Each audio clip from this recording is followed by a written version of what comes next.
नमस्कार साथियों, स्वागत है आपका एक बार फिर से हमारे YouTube चैनल पर। और आज हम इस वीडियो के अंदर बात करने वाले हैं 3 ETF पोर्टफोलियो स्ट्रेटेजी। यानी कि आज आपको मैं 3 ETF बताऊंगा इसके अंदर, यानी कि एक पोर्टफोलियो बनाऊंगा जिसके अंदर 3 ETF होंगे और किसके अंदर कितना एलोकेशन करना है। और साथ में ही इस वीडियो के लास्ट में आपको लाइव दिखाऊंगा कि इन्वेस्टमेंट कैसे करते हैं ETF के अंदर। तो साथियों, वीडियो के साथ लास्ट तक बने रहेगा, वीडियो को बिल्कुल भी स्किप नहीं करना है और जल्दी से इस वीडियो को लाइक, शेयर और चैनल पर यदि आप नए हैं तो चैनल को सब्सक्राइब भी कर लीजिए। तो देखिए, हम क्या बात करने वाले हैं इसके अंदर, हम ये बात करने वाले हैं, ठीक है। तो देखिए, सबसे पहले हम बात करेंगे वेल्थ क्रिएशन के लिए बहुत सारे ETF रखने की जरूरत नहीं है। यानी बहुत सारे लोग गलती करते हैं कि क्या करते हैं कि बहुत सारे ETF रख लेते हैं वेल्थ क्रिएट करने के लिए, तो आपको ज्यादा रखने की जरूरत नहीं है। सिर्फ कुछ अच्छे ETF से भी एक मजबूत पोर्टफोलियो बनाया जा सकता है। तो आज हम ऐसे 3 ETF की बात करेंगे इस वीडियो के अंदर, जो कि बिगिनर इन्वेस्टर्स के लिए बहुत ही आसान है और लॉन्ग टर्म वेल्थ क्रिएशन में मदद कर सकते हैं और पोर्टफोलियो का डाइवर्सिफिकेशन भी देते हैं। तो ये काफी कमाल के होने वाले हैं। एक एक करके सारे पॉइंट्स पर हम चर्चा कर लेते हैं। तो चलते हैं अगले पॉइंट पर, अगली स्लाइड पर हमारी। तो अगली स्लाइड हमारा क्या कहती है, हमारी स्लाइड कहती है कि ETF नंबर 1, सबसे पहला ETF हमारा कौन सा होना चाहिए। तो सबसे पहले हम बात कर रहे हैं निफ्टी 50 ETF की। अब ये क्या होता है निफ्टी 50? अब इसके अंदर आप देखेंगे कि निफ्टी 50 यानी भारत की टॉप 50 कंपनियों में निवेश करने का मौका मिलता है। यानी कि जो 50 कंपनियां होती है ना हमारे देश की, उनका इंडेक्स होता है और उसी इंडेक्स यानी निफ्टी 50 इंडेक्स की रेप्लिका बना देते हैं, कॉपी कर देते हैं, तो वो ETF बन जाता है। और निफ्टी 50 ETF के जरिए इन कंपनियों में निवेश किया जा सकता है। और इसको हमने चुना क्यों है, क्यों इसको सेलेक्ट किया, इसकी बात कर लेते हैं, वजह जान लेते हैं। तो भारत की बड़ी और मजबूत कंपनियों में निवेश हो जाता है हमारा पैसा। एक ही ETF से कई सेक्टर में डाइवर्सिफिकेशन मिल जाता है हमें। यानी जो निफ्टी 50 है इसके अंदर बैंकिंग सेक्टर, इसके अंदर IT सेक्टर, फार्मा सेक्टर और तमाम तरह के, इसके अंदर FMCG सेक्टर, तमाम तरह के सेक्टर होते हैं। तो आपका डाइवर्सिफिकेशन भी हो जाता है। इंडिविजुअल स्टॉक सिलेक्शन की जरूरत नहीं पड़ती है कि किसके अंदर हम पैसा लगाएं, किसके अंदर पैसा नहीं लगाएं, आपको यह भी नहीं करना होता है। और बिगिनर इन्वेस्टर के लिए काफी अच्छा विकल्प इसके अंदर होता है। तो सबसे पहले क्या है, पोर्टफोलियो की भूमिका क्या है, कोर इन्वेस्टमेंट, यानी कि हमारा एक बैकबोन है, ये हमारी नींव है। जो घर की नींव जितनी मजबूत होती है ना, उतना ही घर स्ट्रांग बनता है, मजबूत बनता है। तो ये वाला जो हमारा ETF है, ये हमारा कोर इन्वेस्टमेंट है और इंडियन ग्रोथ का हमें इसके अंदर फायदा मिल सकता है। जैसे कि भारत की जो इकोनॉमी है काफी डे बाई डे काफी अच्छी ऊंचाइयां छूती जा रही है, तो इस प्रकार से हमें इसका क्या मिलता है, इंडिया की जो इकोनॉमी की ग्रोथ होगी वो हमें इसके अंदर फायदा मिल सकता है ना। अब हम बात कर लेते हैं ETF का नंबर 2 ETF की, यानी कि मोतीलाल ओसवाल नेस्डैक 100 ETF। अब देखिए, मोतीलाल ओसवाल N100, जिसको हम कहते हैं MON 100 कहते हैं इसको शॉर्ट में। देखिए, इसका मतलब क्या होता है कि ये US के नेस्डैक 100 इंडेक्स में निवेश करता है। तो जो US यानी कि यूनाइटेड स्टेट अमेरिका का जो US इंडेक्स है, उसका जो 100 इंडेक्स है उसमें निवेश करता है। और दुनिया की बड़ी टेक्नोलॉजी में जो कंपनियां हैं, टेक्नोलॉजी जायंट जो कंपनियां हैं, वो आपको वहां पर एक्सपोजर मिल जाता है। जैसे कि माइक्रोसॉफ्ट है, अमेजन है, एप्पल है और आपका मेटा है, एनवीडिया है। इस तरह बहुत सारी कंपनियां होती हैं जिनके अंदर आपका इन्वेस्टमेंट होता है। और हमने इसको क्यों चुना है, इसको हमने इसलिए चुना है क्योंकि ग्लोबल डाइवर्सिफिकेशन इसके अंदर मिल जाता है। तो हमारा पैसा इंडिया के मार्केट के अलावा हमें US के मार्केट के अंदर भी हमारा पैसा लग जाता है। हालांकि अभी इसके अंदर जो मोतीलाल ओसवाल नेस्डैक 100 के अंदर भी शायद इन्वेस्टमेंट बंद कर रखा है सेबी ने, कुछ रेगुलेशंस की वजह से, और ओपन कर लिया होगा तो आप चेक कर लीजिएगा, ठीक है ना। जो लास्ट मेरी इंफॉर्मेशन है उसके अकॉर्डिंग अभी बंद कर रखा है। और US मार्केट और टेक्नोलॉजी सेक्टर का फायदा आपको यहां पर मिल जाता है। भारत के बाहर इन्वेस्टमेंट करने का मौका मिल जाता है। तो पोर्टफोलियो में हमें क्या मिलेगा, अगर हम इसमें लगाते हैं तो हमें यह मिलेगा कि ग्रोथ की बूस्टर मिलेगा हमें और ग्लोबल एक्सपोजर मिल जाएगा इसके अंदर। अब बात कर लेते हैं हमें ETF नंबर 3 की, गोल्ड ETF। अब गोल्ड ETF यहां पे क्यों बात कर रहे हैं हम, गोल्ड बीज की बात हम कर रहे हैं, इसलिए कर रहे हैं क्योंकि गोल्ड ETF के जरिए सोने में निवेश किया जा सकता है। अब आप कहेंगे कि मोदी जी ने तो मना कर रखा है कि 1 साल तक आपको इन्वेस्टमेंट नहीं करना है, तो भैया गोल्ड ETF में क्यों करना है। देखिए, गोल्ड ETF मोदी जी ने मना करा है तो हम सम्मान करेंगे इसका, है ना, लेकिन थोड़ा बहुत इन्वेस्टमेंट कर सकते हैं। अब ये पर्सनली आपकी चॉइस पे डिपेंड करता है। तो फिजिकल गोल्ड खरीदने की जरूरत नहीं होती है, आपको बस ETF में इन्वेस्टमेंट करना है, आप उतना मालिक बन जाएंगे।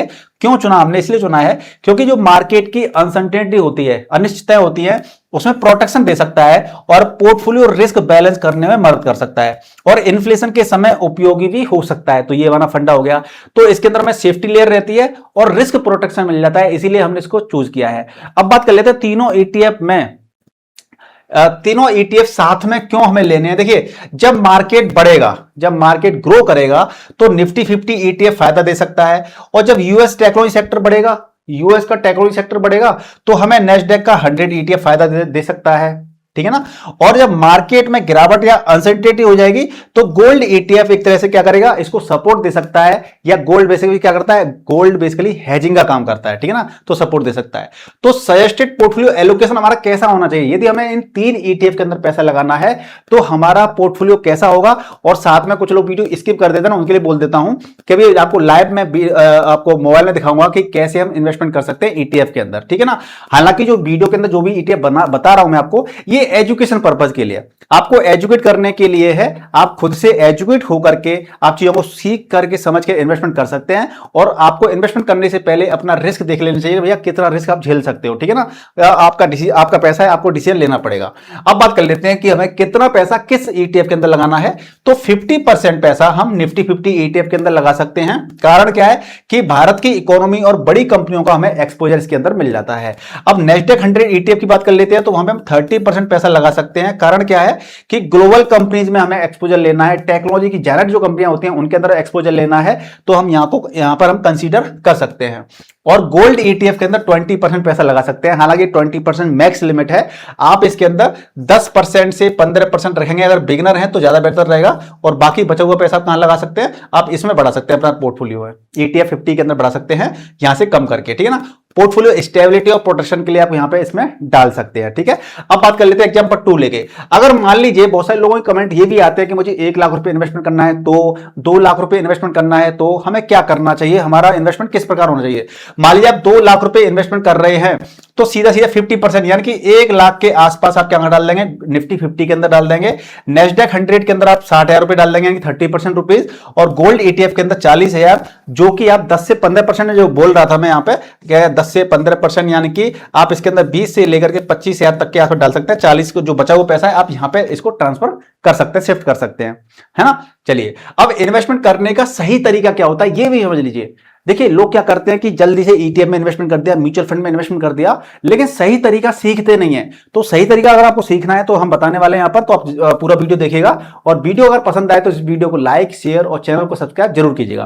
तो देखिए, इन्वेस्टमेंट करने का सही तरीका क्या होता है, एक साथ पूरा पैसा निवेश नहीं करना है। बहुत से लोग क्या करते हैं कि 2 लाख रुपए एक साथ निवेश कर देते हैं, नहीं करना है। कैपिटल को कई हिस्सों में डिवाइड कर लीजिए, और मार्केट करेक्शन जब आता है, यानी कि गिरावट में इन्वेस्टमेंट करने का मौका देखो। तो जैसी मार्केट में कई हिस्से कर लिए आपने, मान लीजिए 2 लाख रुपए के 50,000 के 4 हिस्से कर लिए, या 25,000 के कर लिए, 30,000 कर लिए, तो जैसी मौका मिल रहा है इन्वेस्ट कर दिया। फिर देखिए मौका, देखिए जैसे जैसे मौका आता आ रहा है ना। अब जैसे अभी की बात कर लेते हैं, तो मार्केट क्या कर रहा है, फिर से मार्केट क्रैश कर रहा है। मार्केट फिर से क्रैश क्यों कर रहा है, क्योंकि ईरान और अमेरिका का युद्ध चल रहा है, और ऊपर से जो रेड सी है, लाल सागर है, उसके बीच में जो रेड सी के जो हूती विद्रोही हैं वो अब उस वहां से जो टैंकर वगैरह निकलते हैं उन पे अटैक कर रहे हैं। तो उसकी वजह से क्या मार्केट गिरता जा रहा है। तो आपने मान लिया 50,000 रुपए यहां लगा दिए, एक एग्जांपल लेके बता रहा हूं आपको ना, ठीक है। फिर मार्केट और गिर गया तो यहां पे लगा दिए, और गिर गया तो यहां पे लगा दिए। तो इस प्रकार से आप धीरे धीरे करके आप पैसा थोड़ा डिप्लॉय कर सकते हैं। और क्या अगर आप सारा पैसा एक साथ लगाते, तो अगर आप सारा पैसा अगर यहीं पे लगा चुके होते 2 लाख रुपए, तो फिर क्या होता, आप कहते यार मार्केट और गिर गया, काश हमने पैसा यहां पे लगा दिया होता। तो एक काश वाला शब्द होता है ना, तो इसकी वजह से हम क्या करते हैं, पैसा धीरे धीरे लगाते हैं, ग्रेजुअली लगाते हैं, और धीरे धीरे क्या करते हैं, बाई करते चले जाते हैं। इसके बाद बात कर लेते हैं इन्वेस्टर की कॉमन मिस्टेक क्या होती है। जो इन्वेस्टर होते हैं वो गलतियां क्या करते हैं, मार्केट ऊपर जाने पर पूरा पैसा लगा देते हैं, मार्केट जब ऊपर जाता है तो पूरा पैसा लगा देते हैं, और शॉर्ट टर्म रिटर्न देख करके डिसीजन ले लेते हैं। शॉर्ट टर्म में अच्छे रिटर्न दिए तो उसी ईटीएफ के अंदर पैसा लगा देते हैं, ठीक है ना, और सारा डिसीजन ले लेते हैं, भैया ये ईटीएफ अच्छा है, इसके अंदर पैसा लगा दो। बहुत सारे ईटीएफ खरीद लेना, ज्यादा ईटीएफ खरीद लेते हैं, और मार्केट गिरने पर पैनिक सेलिंग कर देते हैं। तो भैया मार्केट जब भी गिरता है तो पैनिक सेलिंग हमें बिल्कुल भी नहीं करनी है। अब लॉन्ग टर्म वेल्थ क्रिएशन के रूल्स क्या होते हैं, क्वालिटी ईटीएफ चुनना चाहिए, हमें लॉन्ग टर्म नजरिया रखना चाहिए, रेगुलर इन्वेस्टमेंट करते रहना चाहिए, और पोर्टफोलियो एलोकेशन हमें मेंटेन करना चाहिए, और साथ में हमें पेशेंस रखना चाहिए। अब हम बात कर लेते हैं, जैसा कि हमने आपसे बोला था कि लाइव हम आपको दिखाएंगे यहां पर कि हमें अगर ईटीएफ में इन्वेस्टमेंट करना है तो कैसे करना है। देखिए, मैंने यहां पे क्या किया है, मैंने मोबाइल की एप्लीकेशन को ओपन कर लिया है यहां पर, और आपको मैं यहां पे दिखाऊंगा कि किस प्रकार से हम इन्वेस्टमेंट करेंगे इसके अंदर, ठीक है जी। तो यहां पे ETF के अंदर इन्वेस्टमेंट करने के लिए हमारे पास डीमैट अकाउंट होना चाहिए। यदि आपके पास डीमैट अकाउंट नहीं है तो वीडियो के डिस्क्रिप्शन में आपको जाना है और वहां पे लिंक पे क्लिक करके अपना अकाउंट ओपन करके अपनी जर्नी को स्टार्ट कर सकते हैं। अब आप यहां पर देखेंगे कि यहाँ पे home, watch list, portfolio, order और अकाउंट आ रहा है। तो होम के अंदर क्या आ रहा है, stock, FNO, mutual fund, loan और ये आ रहा है। ठीक है, तो थोड़ा नीचे की तरफ आएंगे यहाँ पर तो हमें ETF का ऑप्शन मिलेगा। देखिए यहाँ पे ये ETF का ऑप्शन है। मैं क्या करूंगा, इस ETF के ऑप्शन पे क्लिक कर दूंगा। यहाँ पे ETF के ऑप्शन पे जैसे ही मैं क्लिक कर दूंगा तो यहाँ पे काफी सारे ETF आते हैं, और या तो आप सर्च कर सकते हैं यहाँ पे सीधा सीधा सर्च ऑप्शन आ रहा है। यहाँ पे आप सीधा सर्च कर सकते हैं। अगर आपको सिंपल सा, अगर आपको पता है जैसे कि मुझे किसके अंदर इन्वेस्टमेंट करना है, या आप बाकी जहां फीचर आ रहे हैं आप यहाँ पे क्या कर सकते हैं, ब्राउज कर सकते हैं, देख सकते हैं इंडेक्स वाले ETF कौन से हैं, गोल्ड वाले कौन से हैं, सिल्वर वाले कौन से हैं। इस प्रकार से अलग अलग कैटेगरीज के अंदर आप यहाँ पे देख सकते हैं। अब मेरे सामने मुझे निफ्टी 50 एक एग्जाम्पल लेकर मैं सीखा था कि निफ्टी 50 है हमारे पास, तो हम क्या करेंगे, निफ्टी 50 के अंदर यहाँ पे क्लिक कर देंगे। तो निफ्टी 50 निप्पॉन इंडिया का भी है और बाकी और भी औरों के भी आते हैं AMCs के। तो जिसका ट्रैकिंग एरर कम होता है और जिसका एक्सपेंस रेशियो कम होता है, हम उस ETF को चूज कर सकते हैं निफ्टी 50 का। तो यहाँ पे भाई मैंने आपको सिर्फ सिखा रहा हूं कि आप लाइव कैसे इन्वेस्टिंग करते हैं। तो आप देख सकते हैं निफ्टी 20 आ रहा है यहाँ पे, 271 रुपए 21 पैसे का प्राइस है यहाँ पर इसका। और यहाँ बाकी डिटेल्स आ रही है सारी कुछ। इसके अंदर आपको अगर SIP भी स्टार्ट करनी है तो SIP भी कर सकते हो। इसके अंदर यहाँ पे आ रहा है ना, स्टार्ट ETF SIP, तो आपको SIP स्टार्ट करनी है तो SIP भी कर सकते हैं। और आपको यहाँ पे किस डेट पे स्टार्ट करनी है, कितना अमाउंट आपको हर महीने इन्वेस्टमेंट करना है, वो अमाउंट डाल सकते हैं। या आपको अगर क्वांटिटी बाई करनी है कि मुझे 1 क्वांटिटी या 10 क्वांटिटी बाई करनी है, जितनी भी क्वांटिटी बाई करनी है आप यहाँ पे एंट्री कर सकते हैं, यहाँ पे एंटर कर सकते हैं। या आपको अमाउंट डालना है कि भैया मुझे 1000 रुपए इन्वेस्टमेंट करने हैं, तो 1000 रुपए में पर्टिकुलर उस दिन जो डेट आप सेट करोगे उस दिन जितने ETF आ जाएंगे क्वांटिटी आपकी उतनी बाई हो जाएंगी। ठीक है, चलिए। और आपका प्लेस ऑर्डर आ रहा है यहाँ पे, आपका जो पैसा होगा आप यहाँ पे क्या कर देंगे, पेमेंट कर देंगे। और पेमेंट करके आपका क्या होगा, आपका ETF आपके ऑर्डर प्लेस में आ जाएगा यहाँ पे। ठीक है, पेमेंट करने के बाद में मैं कैंसिल कर देता हूं जरा इसको।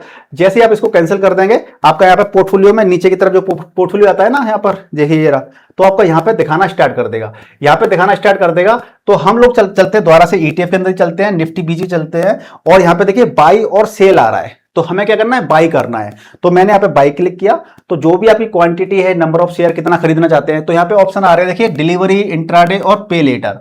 डिलीवरी का मतलब ये होता है कि आपको लॉन्ग टर्म के लिए इन्वेस्टमेंट करना है, यानी कि आपको एक दिन से ज्यादा के लिए अपने पास होल्ड करके रखना है इस ETF को, तो आपको डिलीवरी में लेना पड़ेगा, है ना। जैसे आज आपने ले लिया, कल आप बेचना चाहते हैं या परसों बेचना चाहते हैं या 1 साल बाद, 5 साल बाद, तो आपको डिलीवरी में लेना पड़ेगा। इंट्राडे कौन करते हैं, इंट्राडे वो करते हैं यानी कि आज ही हमने खरीदा है तो हमें आज ही बेचना पड़ेगा, या हमने पहले शॉर्ट कर दिया है तो फिर हमें बाद में बाई करना पड़ेगा। जो डेली मार्केट में डेली ट्रेड करते हैं ना, उनके लिए इंट्राडे होता है। तो आपको कितनी क्वांटिटी लेनी है आप यहां पे सेलेक्ट कर लीजिए, और मार्केट प्राइस में बाई करना है आपको या लिमिट में बाई करना है। अब आप लिमिट क्या होती है इसको सीखना चाहते हैं तो उसके लिए मुझे डिटेल वीडियो बनाना पड़ेगा, ठीक है ना। तो जो भी आप ऑप्शन सेलेक्ट कर लीजिए, और यहां पे क्वांटिटी डालने के बाद में प्लेस बाई ऑर्डर, तो आप बाई कर देंगे और आपके यूनिट्स आपकी कहां पे आ जाएंगी, आपका इन्वेस्टमेंट हो जाएगा और आपका पैसा यहाँ पे पोर्टफोलियो के अंदर दिखाने लग जाएगा। पहले दिन तो आपको ऑर्डर में दिखाएगा, यहाँ पे ऑर्डर में दिखाएगा यहाँ पर, और अगले दिन से फिर आपको पोर्टफोलियो में दिखाने लग जाएगा कि आपकी होल्डिंग कितनी है। तो साथियों, इस प्रकार से हम ETF के अंदर SIP या फिर लमसम इन्वेस्टमेंट कर सकते हैं। और आपको अगर ETF से रिलेटेड कोई भी जानकारी और डिटेल में चाहिए हो तो मुझे कमेंट करके पूछ सकते हैं आप। वीडियो को लाइक कीजिएगा, शेयर कीजिएगा, और एक बेहतरीन वीडियो के साथ में अगले वीडियो में मुलाकात करेंगे आपसे। तब तक के लिए good bye, take care, happy investing and जय हिंद।